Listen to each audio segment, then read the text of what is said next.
मैं अनिल कुमार माने, राष्ट्रीय सहसंयोजक राष्ट्रीय घुमंतु जनजाति मोर्चा। साथियों, पूरे देश भर में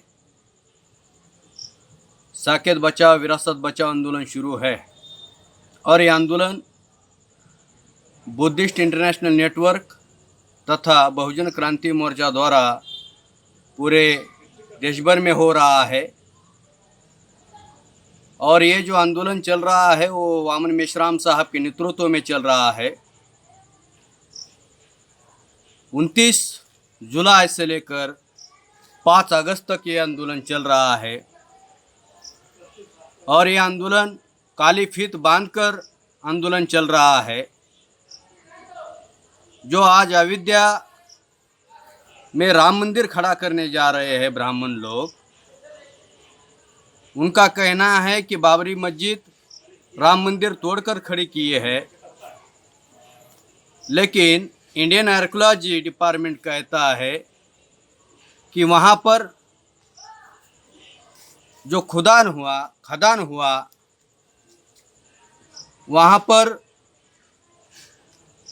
राम की मूर्ति नहीं, राम के अवशेष नहीं, बल्कि बुद्धा के अवशेष मिले हैं, बुद्धा के विहार मिले हैं, बुद्धा के स्तूप मिले हैं। अगर सच में राम होता तो राम के अवशेष मिल जाते, लेकिन ऐसा नहीं हुआ है। अगर बाबरी मस्जिद राम मंदिर गिराकर खड़ी की जाती थी तो गोरखपुर से रामलल्ला की मूर्ति लाने की क्या जरूरत थी ब्राह्मणों को। जैसे ब्राह्मण विदेशी आक्रमणकारी है, वैसे ही मुगल भी विदेशी आक्रमणकारी थे। ब्राह्मणों ने आक्रमण करके वर्ण व्यवस्था, गैर बराबरी, असमानता इस देश में स्थापित की, मूल निवासी लोगों पर थोपा। इसके विरोध में तथागत गौतम बुद्ध ने सामाजिक क्रांति का आंदोलन चलाया और वो सामाजिक क्रांति का आंदोलन देशव्यापी आंदोलन था, राष्ट्रीय स्तर पर आंदोलन था। इसीलिए देश के हर कोने में बुद्ध की मूर्ति मिलेगी, बुद्ध का स्तूप मिलेगा, बुद्ध के विहार आपको मिलेगी। भाजपा सरकार जो है वो राजनीति खेल रही है। ये ऐसी राजनीति खेल रही है कि SC ST OBC का ध्रुवीकरण मुसलमानों के विरोध में करने के लिए ऐसा प्रोपेगेंडा बना रहे हैं कि बाबरी मस्जिद जहां खड़ी है वो जगह जो है वो अयोध्या है और अयोध्या में राम मंदिर था, राम का जन्म हुआ। लेकिन सवाल ये है, अगर अयोध्या में राम का मंदिर होता तो वहाँ पर जो खुदाई चल रही है, खदान चल रहा है, उसमें राम का अवशेष मिलता। लेकिन ऐसा बिल्कुल नहीं हुआ है। मुसलमानों के विरोध में SC ST OBC को हिंदू के नाम पर ध्रुवीकरण कर खड़ा करना चाहते हैं बीजेपी सरकार। और ये ब्राह्मण जो लोग हैं, वो ब्राह्मण लोग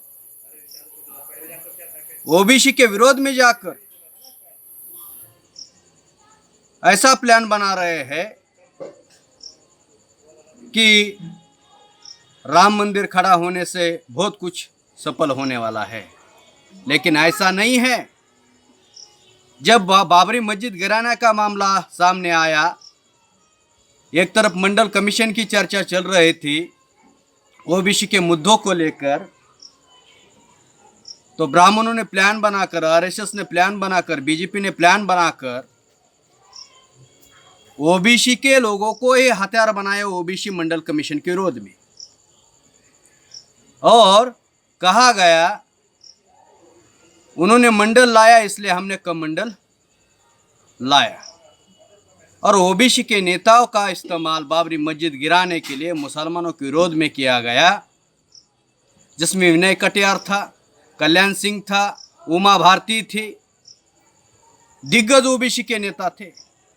और जो राम मंदिर की ट्रस्टी बनी है उसमें सिंगल ओबीसी का सदस्य नहीं लिया ब्राह्मणों ने। तो ओबीसी का इस्तेमाल ओबीसी के विरोध में किया जा रहा है। 2021 में ओबीसी की जातीय दर्द गिनती का मामला चलने वाला है। उसके लिए काउंटर प्लान 2020 में ब्राह्मणों द्वारा बनाया जा रहा है। तो ओबीसी के लोगों ने सतर्क होकर, जो बुद्धा ओबीसी थे, किसान थे, उनके पिताजी जो शुद्धोधन है वो हाल चलाते हुए उनका एक तस्वीर है। बुद्धा यहाँ के मूल निवासी थे, श्रमण संस्कृति के थे। तो हमारी जो विरासत है वो विरासत वो खत्म करना चाहते हैं। अयोध्या नहीं है, वो एक साकेत नगरी थी जहाँ बुद्ध की संस्कृति है, बुद्ध की परंपरा है, बुद्ध की विरासत है। और ये विरासत, ये प्रेरणा हमारा इतिहास है। लेकिन ये प्रेरणा, हमारा इतिहास, हमारा स्मृति स्थान वो डिस्ट्रॉय करना चाहते हैं। इसलिए 5 अगस्त को जो ब्राह्मण लोग राम मंदिर का पूजन करने के लिए वहाँ पर प्राइम मिनिस्टर नरेंद्र मोदी को बुला रहे हैं, हम इसका निषेध करते हैं। वो बुद्ध की भूमि है और वो बुद्ध की भूमि रहेगी। उस पर अतिक्रमण ब्राह्मणों द्वारा किया जा रहा है, हम इसका निषेध करते हैं। आज ज़रूरत है इस देश को मल्टी स्पेशलिस्ट हॉस्पिटल की, सेंट्रलाइज यूनिवर्सिटी की ज़रूरत है। 52% ओबीसी है। 1931 को जाति निहाय जनगणना हुई, उसके बाद में भारत में जाति आधारित गिनती नहीं की गई, क्योंकि ब्राह्मणों को डर है अगर ओबीसी का लोक संख्या का फिगर सामने आता है तो ओबीसी लोग जागरूक हो जाएंगे। जागरूक ओबीसी लोग डिमांड करेंगे कि हमारे लोक संख्या के आधार पर सरकार को सेपरेट बजट एलोकेट करना होगा। हमारे लोक संख्या के आधार पर प्रतिनिधित्व देना होगा। हमारे लोक संख्या के आधार पर पार्लियामेंट में प्रतिनिधित्व देना होगा, विधानसभा में प्रतिनिधित्व देना होगा, न्यायपालिका में प्रतिनिधित्व देना होगा, मेडिकल इंस्टीट्यूट में प्रतिनिधित्व देना होगा, सेंट्रल यूनिवर्सिटी में प्रतिनिधित्व देना होगा, रिप्रेजेंटेटिव देना होगा। ये रिप्रेजेंटेटिव ओबीसी को ना मिले, इसलिए ओबीसी की जाति आधारित गिनती नहीं की जा रही है। आज शेड्यूल ट्राइब का विस्थापन किया जा रहा है, वो विस्थापन रोकने का ज़रूरत है। 12 करोड़ पॉपुलेशन घुमंतु जनजाति की है, लेकिन आज भी वो घुमंतु का जीवन जी रहे हैं, क्योंकि उनके पास में कोई ज़मीन नहीं है। अगर उनको ज़मीन मिलती है, चलो राम को ज़मीन मिल रही है, उसकी मूर्ति रखने के लिए ज़मीन मिल रही है, लेकिन घुमंतु जनजाति के लोग 12 करोड़ लोग हैं, उनको ज़मीन नहीं मिल रही है, ना एजुकेशन मिल रहा है। तो ओबीसी, एससी, एसटी और घुमंतु जनजाति के लोगों ने सतर्क होना चाहिए। ये मुसलमानों के विरोध में भिड़ाने का मामला है, तो हमारा मामला मुसलमानों के विरोध में भिड़ने का नहीं है। हमारा मामला जो है वो ब्राह्मणों के विरोध में भिड़ने का मामला है। तो ब्राह्मण जानबूझकर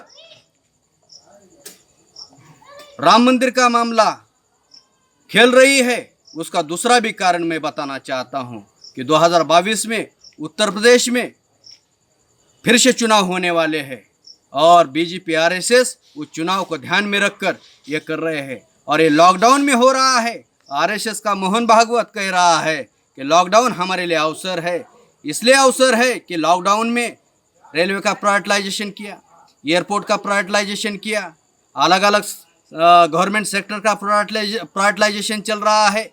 तो हमारा रिजर्वेशन खत्म करने का मामला चल रहा है। रिजर्वेशन खत्म यानी कॉन्स्टिट्यूशन खत्म। जो संविधान ने मौलिक अधिकार दिए हैं, वो मौलिक अधिकार का हनन करने का काम आरएसएस बीजेपी द्वारा किया जा रहा है। और राम मंदिर बनाने की ज़रूरत नहीं है, बनाने हैं तो दूसरे और बनाओ।